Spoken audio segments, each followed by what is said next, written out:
Hey guys, it's Bakington and welcome back to my kitchen. Today we have a really fun recipe. This is a request. I'll put the request up here because we are going to be making the Moondrop blueberry pancakes from the Five Nights at Freddy's cookbook. And this recipe stuck out to me when I saw the request. I was like, heck yes, we have to do this one because I really like the Daycare Attendant as an animatronic. It's probably one of my favorite new animatronics, right up there with like Monty Gator. He's definitely number one though. And I really just like the environment of the daycare. It's like creepy, it's fun, although I question the like logistical purpose of putting like diesel generators inside a playground. Not even like buried under the playground or like stowed away, but I'm talking like inside the actual jungle gym. Doesn't make a whole lot of sense, but it is a very fun beginning of the game, and it's probably one of my favorite parts of the game, right up there with the like sneaking around from Roxanne Wolf. While I was looking over this pancake recipe, I thought that we were just going to fold the blueberries in, but it turns out you actually pre-cook them beforehand. So I'm going to go over all the ingredients we have here first, and then we'll get started by pre-cooking these blueberries a little bit. So let's go over what we got. So this pancake recipe is remarkably simple. To start, we'll need 2 teaspoons of butter and 1 cup of blueberries. And then for the actual pancake batter itself, I've got 1.5 cups of flour. This is not self-rising flour as the recipe dictates, but I'm going to account for that. But if you were following the recipe to a T, you would use 1.5 cups of self-rising flour. I've got 1 cup of milk.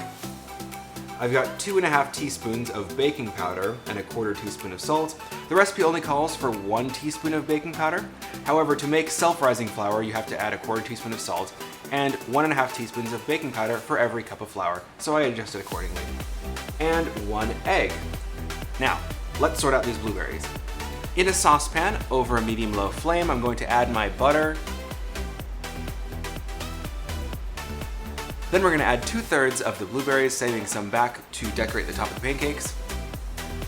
And I'm going to cook these gently until they're just blistered. The recipe doesn't say to cook them down into like a sauce, but rather just cook them a little bit, and then we're going to fold the blueberries into the batter later. I'm going to add my baking powder and salt to my flour. Give it a mix. And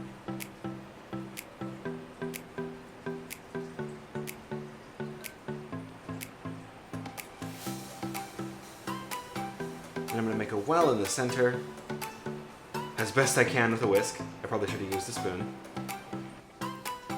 Then I'm going to pour in my milk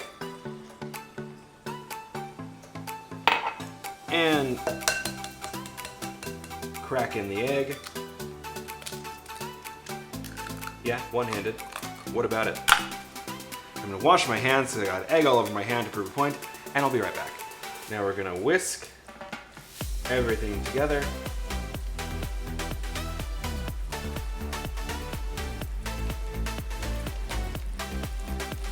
I hope this recipe is good, because every recipe from this book so far has been very good, except the dipping sauce.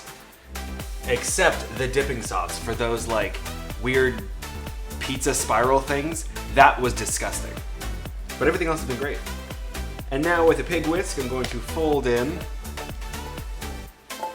the cooked blueberries. See how they're mostly still intact? There's a little bit of color to them. I'm gonna fold them into the batter to achieve that cool, dreamy look, which I suppose I get now why they wanted you to do this way. And see how they looked really purple and now they're turning sort of blue?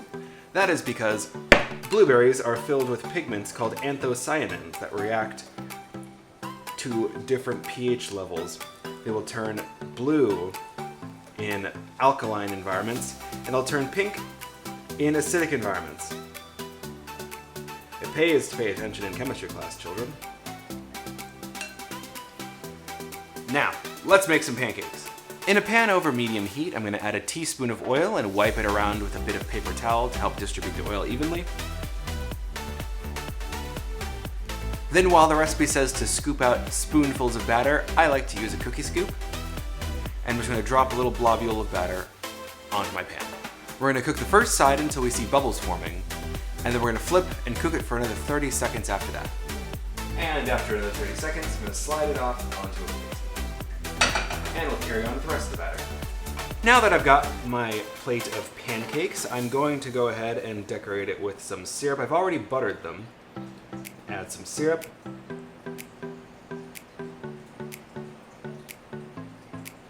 And I'm going to finish with the remaining blueberries we kept behind. Just a couple, nothing fancy. Maybe a couple around the edge. Here we go. Now, that looks pretty good.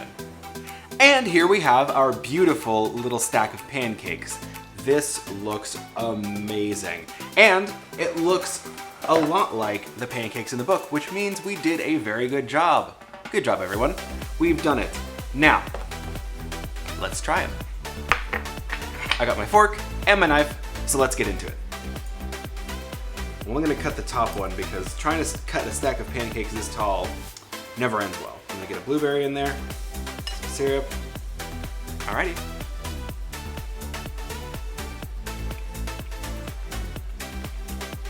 Wow. These are really good.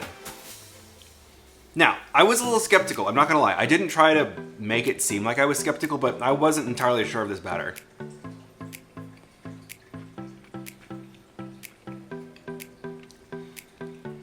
You see, the thing is, when I make pancakes for myself, like for me and Derek, I always add like a bit more butter to my batter. Granted, I make like a dozen pancakes at a time and then I freeze. It's not important, not important. I add things like vanilla, I add things like a little bit of sugar, I add things like a bit more butter than I added to this. And it just, I've gotten used to expecting that in a recipe, but they didn't need that. This was good on its own and it's actually super, super fluffy, which is really surprising considering how I abused the batter, first by whipping it up initially and then folding the blueberries in very aggressively. I did not give any mercy to this batter and it still managed to come out really tender and very fluffy. So this is a fantastic recipe. And honestly, I don't know why I'm that surprised. Every recipe from this book so far has been incredible. Will these probably supplant my own pancake recipe? Maybe not. What I will say is that they take a long time to cook. They're very thick, and so it takes a while for the heat to penetrate the entire pancake. But these new Moondrop blueberry pancakes are so luscious you'll struggle to sleep at night while dreaming about their yumminess. That is not an incorrect quote. Great job, everyone. We've done it. Well, I think that's about all we got for today. Thank you for watching. If you enjoyed the video, make sure to like and subscribe. The engagement really does help me out because it tells the algorithm that you like my videos and you want to see more of them. And I'll put a link down below where you can get a copy of your own Five Nights at Freddy's cookbook if you don't have one already. And before I leave, I'm going to leave you with this parting question. Which of the Daycare Attendants do you prefer? Sundrop or Moondrop, or do you prefer Eclipse if you've played the Ruined DLC? I'm quite partial to Sundrop because I think he's hilarious. Also, is he called Sun? Are they called Sun and Moondrop? I thought they were called Sun and Moon respectively, or just the Daycare Attendant. I thought it was just the Daycare Attendant. And every other bit of FNAF lore I've seen, they refer to it just wholesale as the Daycare Attendant. So what is it actually? I don't know. Anyway, I'll see y'all later. Peace. You are banned from the daycare! Security alert! Security alert!